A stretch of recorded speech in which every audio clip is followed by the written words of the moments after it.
스스로에게 묻는다. 반짝이는 재능과 야심만만한 질주, 그 끝에 남는 것은 과연 무엇일까? 어쩌면 한 줌의 재가 되어 흩날리는 공허함일까? 아니면 뒤늦게 깨달은 진실의 무게 앞에 무너져 내리는 처절한 절망일까? 반짝이는 서막, 가려진 그림자. 장면 1. 경연대회 미래의 맥 오프닝 및 한서화 소개. 서울의 심장부, 동대문 디자인 플라자의 거대한 알림과는 후끈한 열기로 가득 찼다. 대한민국 최대 규모이자 최고 권위를 자랑하는 한복 디자인 경연대회, 미래의 맥 본선 부대가 막 화려한 조명과 함께 시작되려 하고 있었다. 객석을 가득 메운 패션업계 관계자들, 기자들, 그리고 한복을 사랑하는 일반인들의 기대감 어린 시선이 무대 중앙으로 쏠렸다. 전통과 현대의 조화, 그리고 K-패션의 미래를 짊어질 새로운 스타 탄생의 순간을 목도하기 위해서였다. 웅장한 음악과 함께 무대 스크린에는 감각적인 영상이 펼쳐졌다. 역동적인 서울의 풍경과 아름다운 한복의 자태가 교차 편집되며 미래의 맥이 추구하는 가치를 시각적으로 드러냈다. 이윽고 사회자의 힘찬 목소리가 장내에 울려 퍼졌다. 미래를 짓고 전통을 잇다. 대한민국 한복 디자인의 새로운 역사를 써내려갈 주역들을 지금 바로 소개합니다. 참가자들이 한 명씩 호명될 때마다 객석에서는 뜨거운 박수와 환호가 터져 나왔다. 그 중에서도 유독 스포트라이트를 한 몸에 받는 이가 있었으니 바로 한서아였다. 28의 젊은 나이에도 불구하고 그녀는 이미 업계에서 천재 디자이너로 불리며 독보적인 존재감을 과시하고 있었다. 날카로운 눈매와 다소 차가워 보이는 인상, 그러나 그 안에 숨겨진 열정과 자신감은 그녀를 더욱 돋보이게 했다. 모델처럼 늘씬한 키에 검은색 미니멀한 수트를 입고 무대에 선 그녀는 마치 한 마리의 고고한 흑조 같았다. 다음은 현대적인 감각과 파격적인 디자인으로 매번 센세이션을 일으키고 있는 한서아 디자이너입니다.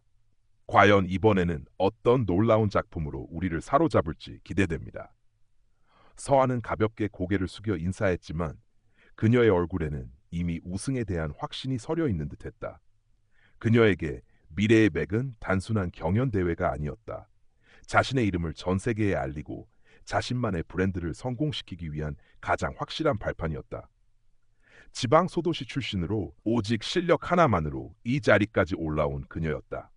명문 디자인 학교를 수석으로 졸업하고 수많은 공모전에서 상을 휩쓸었지만 그녀의 야망은 그것으로 만족하지 못했다. 더 높은 곳, 더 화려한 성공을 향한 갈망이 그녀를 끊임없이 채찍질했다. 경연대회 오프닝 행사가 끝나고 서아는 자신의 개인 작업실로 돌아왔다. 강남의 번화가에 위치한 그녀의 작업실은 통유리창 너머로 서울의 화려한 야경이 한눈에 들어오는 마치 그녀의 성공을 예감하는 듯한 공간이었다. 내부는 온통 흰색과 검은색으로 꾸며져 있었고 먼지 하나 없이 깔끔하게 정돈된 미니멀한 인테리어는 그녀의 성격을 그대로 반영하는 듯했다. 최신형 컴퓨터와 재봉틀, 그리고 벽면을 가득 채운 디자인 서적과 스케치들. 그곳은 서아에게 성역이자 꿈을 현실로 만드는 치열한 전쟁터였다. 그녀는 잠시 숨을 고르며 창밖을 내다보았다. 수많은 불빛들이 별처럼 반짝이는 도시. 저 도시의 정점에 자신의 이름을 새기고 싶었다. 그러기 위해서는 이번 경연대회 우승이 절실했다. 그녀는 커피를 진하게 내려 마시며 다시 작업 구상에 몰두했다. 머릿속에는 이미 파격적이고 세련된 디자인들이 쉴 새 없이 떠오르고 있었다. 전통? 물론 중요하겠지. 하지만 지금 시대가 원하는 건 낡은 것이 아니라 새로운 해석, 현대적인 감각이다. 그녀는 그렇게 믿었다. 며칠 뒤 본선 진출자들을 위한 오리엔테이션 자리. 심사위원장인 윤명희 명인이 단상에 섰다. 국가무형문화재 한복장 보유자이자 한복계의 살아있는 전설로 불리는 그녀는 온화한 미소 뒤에 날카로운 통찰력을 지닌 인물이었다. 여러분, 미래의 맥에 오신 것을 환영합니다. 이 자리에 계신 여러분 모두 대한민국 한복의 미래를 이끌어갈 소중한 인재들입니다. 윤명인의 목소리는 부드러웠지만 힘이 있었다. 그녀는 참가자 한 명 한 명에게 격려의 말을 건네며 한복이 지닌 정신과 가치에 대해 이야기했다. 한복은 단순히 아름다운 옷이 아닙니다. 우리 민족의 삶과 정신, 그리고 역사가 담긴 소중한 문화유산입니다. 현대적인 감각도 중요하지만 그 뿌리가 되는 전통에 대한 깊이 있는 이해와 존중이 바탕이 되어야 진정한 아름다움을 창조할 수 있습니다. 윤명인의 시선이 잠시 서아에게 머무는 듯했다. 서아는 왠지 모를 불편함을 느꼈다. 과거 한 인터뷰에서 윤명인이 서아의 작품에 대해 재능은 뛰어나지만 전통에 대한 성찰이 다소 부족해 보인다. 깊이가 아쉽다고 평했던 기억이 떠올랐기 때문이었다. 그때도 서아는 꼰대의 잔소리 정도로 치부했었다. 시대가 변했는데 언제까지 낡은 것만 붙들고 있을 건가? 중요한 건 사람들의 시선을 사로잡는 것, 그리고 팔리는 디자인을 하는 것이다. 서아는 속으로 그렇게 되뇌며 윤명인의 말을 한 귀로 듣고 한 귀로 흘려버렸다.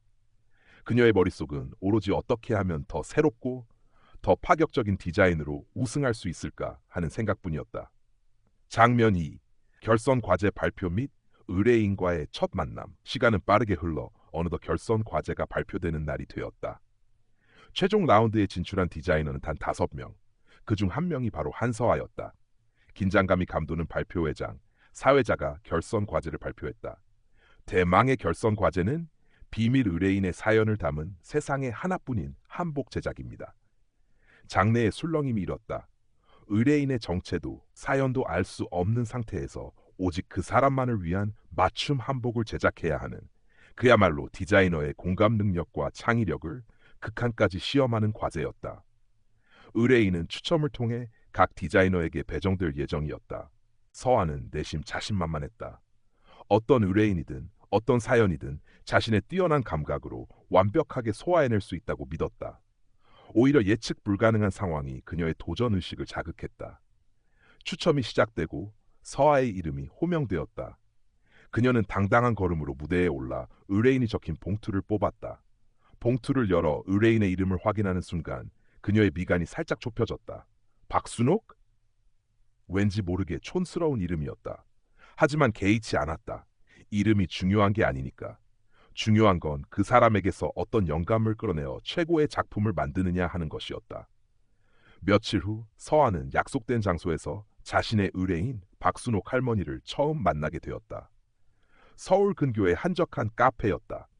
약속 시간보다 조금 늦게 카페 문을 열고 들어서는 할머니의 모습에 서아는 순간 할 말을 잃었다. 허리가 살짝 굽고 남루하다 못해 초라해 보이는 옷차림. 손에는 때 묻은 낡은 천보따리를 들고 있었다. 불안정한 걸음걸이로 다가오는 할머니에게서는 뭐라 형언하기 힘든 오래된 것들이 뒤섞인 듯한 냄새가 풍겨왔다. 서아는 자신도 모르게 코를 살짝 찡그렸다. 맙소사! 이런 사람이 내 의뢰인이라고? 속으로 탄식이 터져나왔다. 자신의 세련되고 현대적인 디자인과는 전혀 어울리지 않는 모습이었다. 실망감을 감추기 어려웠지만 프로답게 행동해야 했다. 서아는 억지 미소를 지으며 자리에서 일어나 할머니를 맞았다. 안녕하세요, 박순옥 어르신. 한서아입니다. 아이고, 디자이너 양반. 이렇게 멀리까지 와주셔서 고맙소.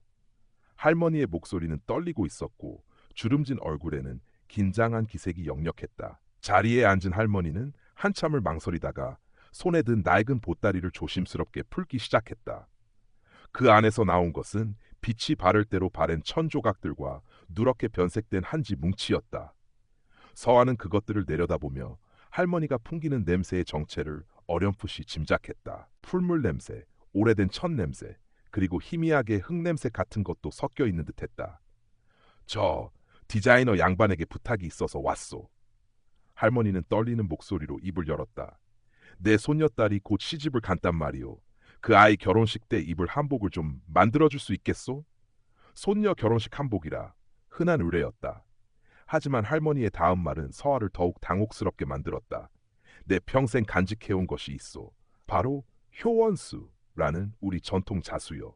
지금은 거의 맥이 끊겨 아무도 알아주지 않지만 이 늙은 할미가 손녀에게 마지막으로 물려주고픈 것이 바로 이 자수 기법이 담긴 한복이요. 효원수? 서아는 처음 들어본 이름이었다. 할머니는 빛바랜 천조각과 낡은 자수 도안이 그려진 한지를 서아 앞에 펼쳐 보였다. 언뜻 보기에는 그저 낡고 촌스러운 문양들일 뿐이었다. 서아는 건성으로 고개를 끄덕이며 속으로 생각했다. 이런 걸로 어떻게 세련된 한복을 만들라는 거야? 이건 완전히 시대착오적이잖아. 그녀의 머릿속은 이미 복잡해지기 시작했다. 자신의 스타일과는 너무나도 거리가 먼 요구였다. 하지만 경연대회 과제였다. 어떻게든 결과물을 만들어내야 했다. 서아는 애써 표정을 관리하며 말했다. 네, 어르신.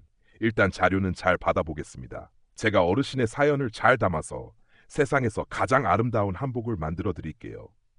마음에도 없는 말이었지만 할머니는 그 말에 감격한 듯 눈시울을 붉혔다. 정말 고맙소, 디자이너 양반. 내 평생 소원이 이루어지는 것 같구려. 서아는 할머니가 돌아간 뒤에도 한동안 자리에 앉아 있었다. 테이블 위에 놓인 낡은 천 조각과 자수 도안을 바라보며 깊은 한숨을 내쉬었다. 최악의 의뢰인을 만난 것 같았다. 하지만 동시에 오기가 생겼다. 이런 어려운 조건 속에서도 최고의 작품을 만들어낸다면 자신의 실력을 더욱 확실하게 증명할 수 있을 터였다. 그녀는 박순옥 할머니가 남기고 간 자료들을 가방에 아무렇게나 쑤셔 넣었다. 제대로 살펴볼 생각조차 들지 않았다. 그녀의 머릿속에는 이미 할머니의 요구와는 전혀 다른 자신만의 화려하고 현대적인 디자인이 그려지고 있었다. 2부 어긋나는 소통, 깊어지는 균열. 장면 3. 의뢰인과의 갈등 시작 및 서아의 오만. 그 후로 몇 차례 박순옥 할머니와의 만남이 이어졌다. 서아는 할머니의 이야기를 귀담아 듣기보다는 자신의 디자인 컨셉을 설명하고 설득하는데 더 많은 시간을 할애했다. 할머니는 매번 조심스럽게 효원수의 의미와 전통적인 문양에 대해 이야기하려 했지만 서아는 교묘하게 말을 돌리거나 현대적인 트렌드를 내세우며 할머니의 의견을 묵살하기 일쑤였다. 어르신, 요즘 젊은 사람들은 이런 고전적인 문양보다는 심플하면서도 세련된 디자인을 더 선호해요. 제가 제안하는 이 디자인은 전통적인 요소를 현대적으로 재해석한 거라 훨씬 더 반응이 좋을 거예요. 서아가 태블릿 PC로 보여주는 디자인 시안들은 하나같이 화려하고 감각적이었지만 그 어디에도 할머니가 말한 효원수의 흔적은 찾아보기 어려웠다. 할머니는 말없이 시안들을 바라보다가 힘없이 고개를 저었다. 내 손녀는 요란한 것보다는 은은하고 기품 있는 것을 좋아한다오. 그리고 이왕이면 내가 평생 지켜온 효원수의 의미가 담겼으면 하는데. 어르신, 걱정 마세요. 제가 알아서 다 멋지게 해드릴게요. 제 감각을 믿으셔야죠. 서아는 할머니의 말을 촌스러운 고집 정도로 여기며 대수롭지 않게 넘겼다. 그녀에게 할머니는 그저 자신의 예술 세계를 이해하지 못하는 구시대적인 감성을 가진 노인일 뿐이었다. 자신의 뛰어난 재능으로 할머니의 낡은 요구사항마저도 세련되게 포장하여 결국에는 만족시킬 수 있으리라는 오만한 자신감에 차 있었다. 할머니가 가져온 빛바랜 천 조각과 낡은 자수 도안들은 서아의 작업실 한 구석에 처박힌 채 먼지만 쌓여갔다. 서아는 그것들을 제대로 살펴보려는 시도조차 하지 않았다. 대신 인터넷과 패션 잡지를 뒤지며 최신 트렌드의 한복 디자인을 참고했고 자신의 머릿속에 떠오르는 파격적인 아이디어들을 스케치하는 데 몰두했다. 그녀의 관심은 오로지 경연대회 우승, 그리고 사람들의 찬사뿐이었다. 박순옥이라는 한 개인의 사연이나 간절한 바람 따위는 안중에도 없었다. 한 번은 할머니가 떨리는 손으로 직접 염색했다는 빛바랜 쪽빛 천 조각을 가져와 서아에게 내밀었다. 이 천으로 앙감이라도 써주면 안 되겠소? 내 어머니에게 물려받은 방법대로 염색한 것인데. 서아는 그 천 조각에서 풍기는 쿰쿰한 냄새에 순간 인상을 찌푸렸다. 어르신, 이런 천은 요즘 잘 안 써요. 색도 너무 바랬고 소재도 고급스럽지 않아서요. 제가 준비한 최고급 실크로 제작하면 훨씬 더 우아하고 아름다울 거예요. 할머니의 얼굴에 스쳐 지나가는 깊은 실망감을 서아는 애써 외면했다. 그녀는 자신의 선택이 옳다고, 이것이 바로 프로페셔널한 디자이너의 자세라고 스스로를 합리화했다. 의뢰인의 주관적인 감상보다는 객관적인 아름다움과 완성도를 추구하는 것, 그것이 바로 자신의 역할이라고 믿었다. 장면 4. 조력자의 충고와 서아의 외면. 어느 날 서아는 대학 시절부터 절친했던 선배이자 현재 인사동에서 작은 한복 공방을 운영하는 강지민을 찾아갔다. 지민은 따뜻하고 이성적인 성품의 소유자로 서아의 재능을 누구보다 아끼면서도 그녀의 지나친 야망과 차가운 면모를 늘 안타까워하는 인물이었다. 서아에게는 유일하게 속마음을 터놓을 수 있는 상대이기도 했다. 선배, 나 이번 결선 과제 때문에 골치 아파 죽겠어. 서아가 투덜거리며 자신이 구상 중인 디자인 스케치를 지민에게 보여주었다. 지민은 한참 동안 스케치를 꼼꼼히 살펴보더니 조심스럽게 입을 열었다. 서아야, 디자인은 정말 멋지다. 내 실력 어디 가겠니? 그런데 뭔가 좀 차갑다는 느낌이 들어. 의뢰인의 이야기가 전혀 느껴지지 않는다고 할까? 그 의뢰인 할머니가 워낙 촌스러워서 그래. 자꾸 무슨 이상한 전통 자수 타령만 하고 내 스타일이랑은 완전 안 맞는다니까. 서아는 박순옥 할머니에 대한 불만을 쏟아냈다. 지민은 잠자코 듣고 있다가 효원수라는 말에 귀가 번쩍 뜨이는 듯했다. 효원수라고? 그거 정말 귀한 자수 기법인데 혹시 제대로 알아봤어? 아마 지금은 거의 전수자도 없을걸. 몰라, 관심 없어. 그런 낡아 빠진 걸로 어떻게 요즘 사람들을 만족시키겠어. 중요한 건 트렌드고 세련미야. 지민은 안타까운 표정으로 서아를 바라보았다. 서아야, 한복은 단순히 옷이 아니야. 그 안에 담긴 이야기와 정신이 중요하다고. 특히 개인적인 사연을 담아달라는 의뢰라면 더욱더 그렇지. 한번 그 할머니의 이야기에 진심으로 귀 기울여 보는 건 어때? 어쩌면 네가 생각지도 못한 엄청난 영감을 얻을 수도 있잖아. 서아는 지민의 말을 그저 이상적인 몽상가의 잔소리로 치부했다. 선배는 너무 감상적이야. 이건 비즈니스고 냉정한 경쟁이라고. 감성파리로는 절대 우승할 수 없어. 그녀는 지민의 진심 어린 충고를 가볍게 무시하고 자신의 방식을 고집했다.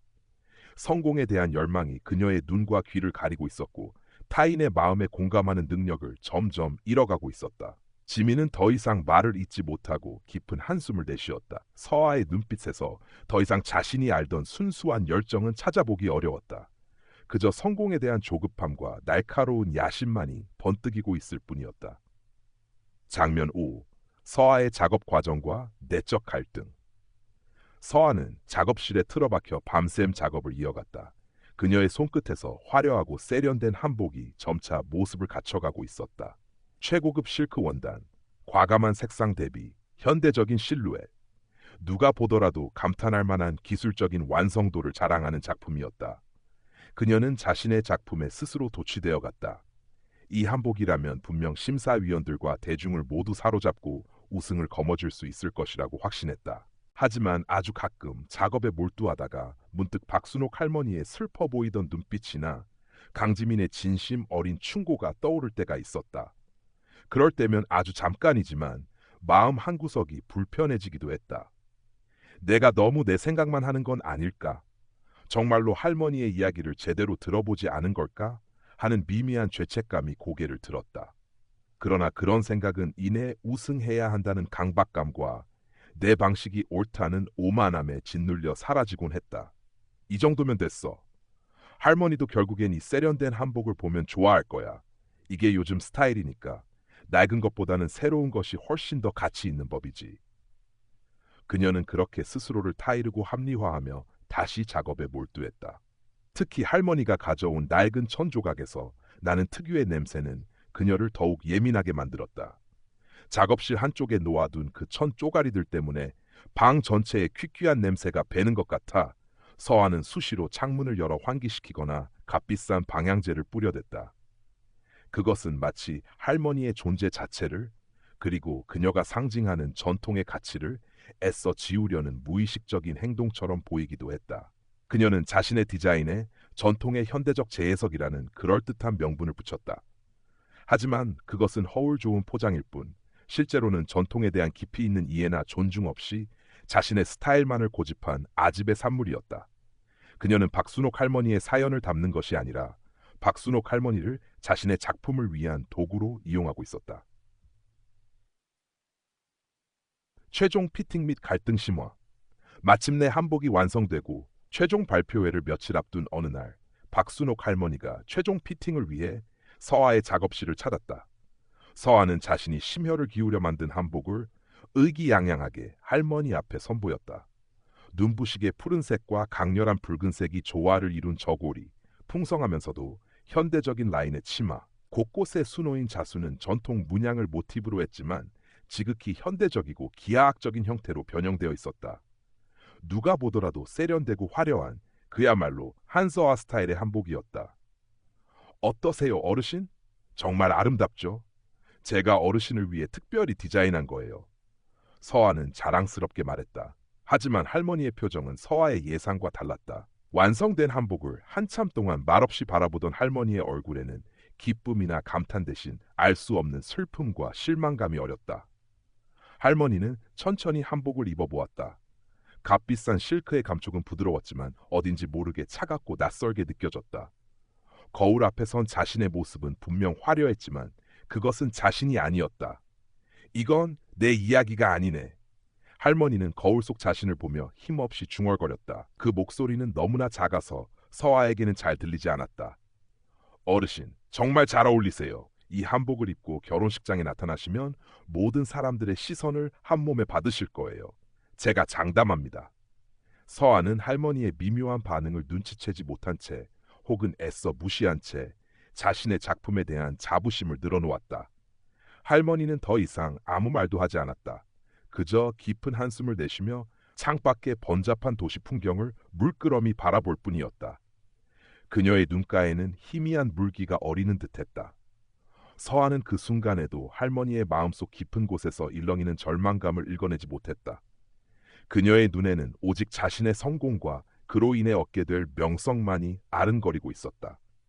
어긋난 소통은 이미 돌이킬 수 없는 균열을 만들어내고 있었고 그 균열은 곧 거대한 파국으로 이어질 운명이었다. 3부 무너지는 오만, 드러나는 진실. 장면 7 미래의 맥 최종 발표회. 결전의 날 미래의 맥 최종 발표회장은 그 어느 때보다 뜨거운 열기로 가득했다. 5명의 최종 후보들이 각자의 작품을 선보일 때마다 객석에서는 탄성과 박수가 터져나왔다. 드디어 한서아의 차례. 웅장한 음악과 함께 무대 중앙의 스크린이 갈라지며 서아가 디자인한 한복을 입은 모델이 런웨이를 걸어 나왔다. 푸른색과 붉은색의 강렬한 대비, 비대칭적인 실루엣, 그리고 현대적인 감각으로 재해석된 자수 장식. 기술적으로는 흠잡을 데 없이 완벽했고 시각적으로는 압도적인 화려함을 자랑했다. 객석에서는 감탄사가 흘러나왔고 카메라 플래시가 쉴 새 없이 터졌다. 서아는 만족스러운 미소를 지으며 무대 위로 올라섰다. 안녕하십니까. 디자이너 한서아입니다. 그녀의 목소리는 자신감으로 가득 차 있었다. 제 작품의 주제는 전통의 재탄생입니다. 저는 의뢰인이신 박순옥 어르신의 삶에 대한 경의를 표하며 그분의 소중한 이야기를 현대적인 아름다움으로 승화시키고자 노력했습니다. 서아는 유창하게 자신의 디자인 컨셉과 제작 과정을 설명했다. 그녀의 설명은 논리 정연했고 설득력이 있었지만 어딘지 모르게 공허하게 들렸다. 심사위원석에 앉은 윤명희 명의는 팔짱을 낀 채 무표정한 얼굴로 서아의 발표를 듣고 있었다. 객석의 일반 관객들은 화려한 비주얼에 매료된 듯 보였지만 몇몇 전문가들의 얼굴에는 미묘한 의구심이 스쳐 지나갔다. 장면 8. 박순옥 할머니의 증언과 효원수의 가치 공개. 서아의 발표가 끝나고 사회자는 의뢰인인 박순옥 할머니를 무대 위로 정중히 모셨다. 초라한 행색의 할머니가 화려한 무대 위에 서자 어딘지 모르게 위태로워 보였다. 사회자가 할머니에게 마이크를 건네며 소감을 물었다. 박순옥 어르신, 한서아 디자이너가 어르신을 위해 만든 이 아름다운 한복 마음에 드십니까? 할머니는 마이크를 꼭 쥔 채 한동안 아무 말도 하지 못했다. 그녀의 시선은 모델이 입고 있는 화려한 한복과 그 한복을 자랑스럽게 바라보는 서아의 얼굴 사이로 오갔다. 깊은 침묵 끝에 할머니는 떨리지만 단호한 목소리로 입을 열었다. 저는 평생 잊혀가는 우리 자수, 효원수를 지키며 살아왔습니다. 장내가 순간 조용해졌다. 예상치 못한 할머니의 말에 모두의 시선이 집중되었다. 이 늙은 어미가 곧 시집가는 손녀에게 마지막으로 남기고 싶은 것은 돈도 명예도 아니었습니다. 바로 이 효원수에 담긴 우리네 어머니들의 마음, 그 정신이었습니다. 할머니의 목소리는 점점 더 또렷해졌다. 그녀는 서아가 자신의 이야기를 얼마나 무시했는지, 자신이 건넨 낡은 천조각과 자수 도안에 어떤 의미가 담겨 있었는지, 그리고 효원수가 본래 어떤 자수였는지, 어머니가 딸에게, 시어머니가 며느리에게 대대로 물려주며 가족의 행복과 안녕을 기원했던 사랑과 축복의 상징이자 가문의 역사가 담긴 자수를 담담하게 이야기했다. 그때 무대 뒤편 스크린에 영상이 나타났다. 할머니가 가져왔던 빛바랜 천조각과 낡은 자수 도안이 클로즈업되어 보였다. 그리고 이어서 박물관에나 있을 법한 오래된 효원수 유물 사진들이 하나둘씩 화면을 채웠다. 홀레복에 수놓아진 봉황과 모란, 아기 베레처고리에 새겨진 작은 꽃과 나비들. 세월의 흔적 속에서도 그 섬세함과 아름다움, 그리고 술을 놓은 이의 정성이 고스란히 느껴지는 작품들이었다. 영상과 함께 잔잔한 국악 배경음악이 흘러나오자 장내는 숙연한 분위기에 휩싸였다. 일부 관객들은 눈가를 훔치기도 했다. 한서아 디자이너는 내 이야기를 들어주지 않았습니다. 내가 가져간 천조각은 냄새난다며 버려졌고 내 평생의 자부심이었던 효원수는 촌스럽다며 외면당했습니다. 이 한복은 아름다울지는 모르나 내 손녀에게 전하고 싶었던 내 마음은 그 어디에도 담겨 있지 않습니다. 할머니의 마지막 말은 김슬픔과 체념을 담고 있었다. 그녀는 조용히 고개를 숙였다. 장면 9. 심사평 및 서아의 충격, 사회적 파장. 장내는 무거운 침묵에 잠겼다. 모든 시선이 심사위원장 윤명희 명인에게로 향했다. 윤명희는 천천히 자리에서 일어나 마이크를 잡았다. 그녀의 얼굴은 그 어느 때보다 엄숙하고 차가웠다. 한서아 디자이너. 윤명인의 목소리가 장내에 낮고 무겁게 울려 퍼졌다. 당신의 재능은 분명 뛰어납니다. 기술적인 완성도 또한 흠잡을 데 없습니다. 하지만 한복은 단순한 옷이 아닙니다. 그것은 정신을 담는 그릇이며 사람의 마음을 잇는 다리입니다. 윤명희는 잠시 말을 멈추고 서아를 응시했다. 서아는 태어나서 처음 느껴보는 극심한 당혹감과 수치심에 얼굴이 하얗게 질려 있었다. 자신의 모든 것이, 자신이 쌓아올린 모든 것이 한순간에 부정당하는 느낌이었다. 나는 한서아 씨의 작품에서 디자이너의 뛰어난 기술은 보았지만 의뢰인의 이야기에 대한 진심 어린 고민이나 전통에 대한 존중은 찾아볼 수 없었습니다. 오히려 디자이너의 오만함과 의뢰인에 대한 무례함만이 느껴질 뿐입니다. 이것은 미래의 맥이 추구하는 가치와는 정면으로 배치되는 것입니다. 윤명인의 심사평은 냉정하고 단호했다. 그것은 서아에게 내려진 사형 선고와도 같았다. 그 순간 최종 발표회는 생중계되고 있었고 인터넷 커뮤니티와 SNS에는 실시간으로 시청자들의 반응이 폭주하기 시작했다. 와, 저 디자이너 인성 문제 있네. 할머니 너무 불쌍하다. 저런 사람이 무슨 디자이너라고? 한복에 대한 모독이다. 기술만 좋으면 뭐하나? 기본이 안 되어 있는데 박순옥 할머니 응원합니다. 한서아 디자이너 완전 실망. 앞으로 저 사람 옷은 절대 안 입는다. 불매운동 갑시다. 비난 여론은 순식간에 들불처럼 번져나갔다. 천재 디자이너 한서아는 불과 몇 분 만에 오만한 디자이너, 전통 무시 디자이너로 낙인 찍히고 있었다. 서아는 떨리는 손으로 마이크를 잡으려 했지만 아무 말도 나오지 않았다. 머릿속이 하얗게 비어버린 듯했다. 자신이 지금 어떤 상황에 처해 있는지 현실감이 느껴지지 않았다. 그저 수많은 사람들의 비난 어린 시선과 카메라 플래시 세례만이 악몽처럼 그녀를 짓누를 뿐이었다. 화려했던 무대는 순식간에 그녀를 심판하는 차가운 법정으로 변해 있었다. 사사부, 추락하는 별, 남겨진 후회. 장면 10, 서아의 완전한 몰락과 뒤늦은 깨달음. 미래의 맥 경연대회는 결국 다른 참가자의 우승으로 막을 내렸다. 한서아는 예상대로 최하위 점수를 받았고 그 어떤 수상도 하지 못한 채 초라하게 무대 뒤로 퇴장해야 했다.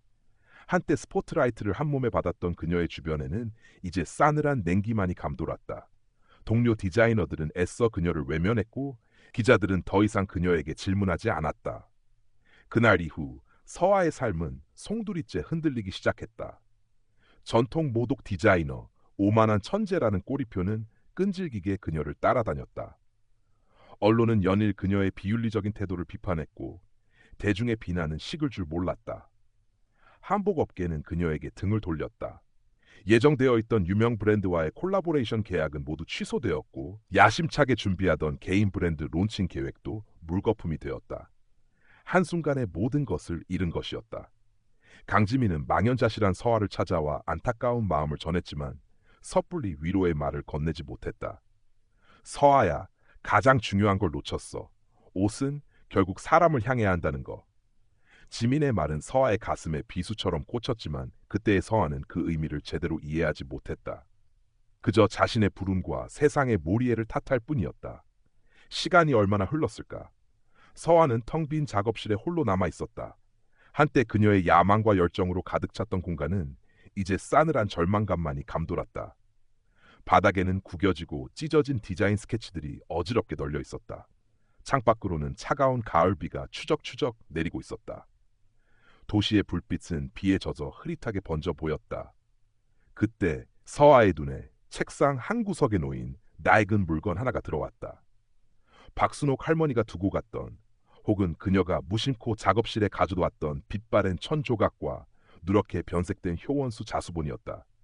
그동안 거들떠보지도 않았던 그것들을 서아는 홀린 듯 집어들었다. 처음으로 아주 천천히 그리고 자세히 자수본을 들여다보았다.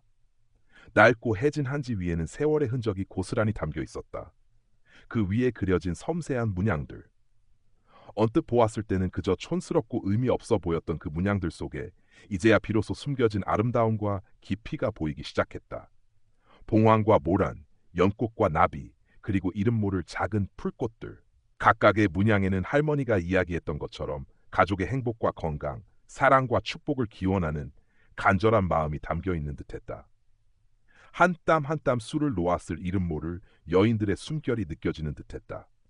서아는 자신도 모르게 빛바랜 천 조각을 코에 가져다 대었다. 예전에는 그토록 혐오스러웠던 쿰쿰한 냄새. 하지만 지금은 그 냄새 속에서 풀내음과 흙내음, 그리고 따스한 햇볕의 향기가 느껴지는 것 같았다.